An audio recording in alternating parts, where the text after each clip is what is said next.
मुंबईत माझगाव डॉक जवळच्या फ्रीवेवरती तुफान वाहतूक कोंडी झालेली आहे। आपल्याला माहिती आहे मनोज जरांगे पाटील यांचा आझाद मैदानावर आंदोलन सुरू आहे आणि त्याच निमित्त राज्यभरातून मराठा बांधव मुंबईकडे रवाना झालेत आणि त्यानंतर सगळीकडेच वाहतूक कोंडी झाली आहे।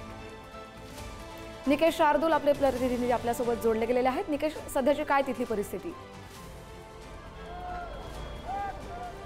नक्कीच मनोज जरांगे पाटील यांचं एकीकडे जर आपण पाहिलं तर आझाद मैदानावरती आंदोलन सुरू आहे आणि याच आंदोलनाचा फटका जो आहे तो मुंबईच्या प्रत्येक रस्ते वाहतुकीवरती पडलेला पाहायला मिळतोय। मी सध्या आहे मुंबईच्या माझगाव डॉकवरच्या या फ्रीवरती, या रोडवरती जर पाहिलं तर दोन्ही रस्त्यावरती मोठी वाहतूक कोंडी जी आहे ती झालेली पाहायला मिळते। आंदोलनकर्ते जे मुंबईच्या दिशेने सकाळपासून जे येत होते ते सगळ्यांची वाहनं जे आहेत ते या ठिकाणी अडकून पडलेले आहेत। अजून हजारोंच्या संख्येने वाहनं असतील किंवा आंदोलनकर्ते जे आहेत ते याच ठिकाणी उभे असलेले पाहायला मिळतात। काही आंदोलनकर्ते जे आहेत ते रस्त्यातच बसून जेवण करताना देखील आपल्याला पाहायला मिळतात। त्यामुळे मोठी वाहतूक कोंडी जी आहेत ते संपूर्ण रस्त्यावरती आपल्याला पाहायला मिळते। अशीच परिस्थिती जी आहे ती संपूर्ण मुंबईतल्या प्रत्येक रस्त्यावरती पाहायला मिळते।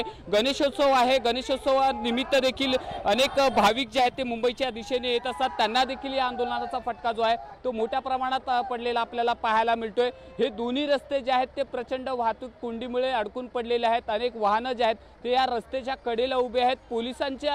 पोलिसांची ही संपूर्ण वाहतूक कोंडी सोडवण्यासाठी दमछाक होताना पाहायला मिळते। अनेक जे छोटे रस्ते असतील किंवा मोठे रस्ते असतील त्याच्यावरती जरी वाहतूक कोंडी नसेल तर जे महत्त्वाचे जे रस्ते जे मुंबईमध्ये जोडणारे रस्ते त्या दोन्ही रस्त्यांवरती जे आहेत ते अशा प्रकारची वाहनं जी आहेत ती तासनतास अडकून पडलेली पाहायला मिळतात। वाहतूक पोलिसांकडून ही वाहतूक कोंडी सोडवण्याचा प्रयत्न जो आहे तो सुरू आहे, मात्र तो प्रयत्न देखील अयशस्वी ठरताना आपल्याला पाहायला मिळतो। तासांपासून वाहतूक कोंडी सुरू आहे। धन्यवाद तुम्ही दिलेल्या माहितीसाठी।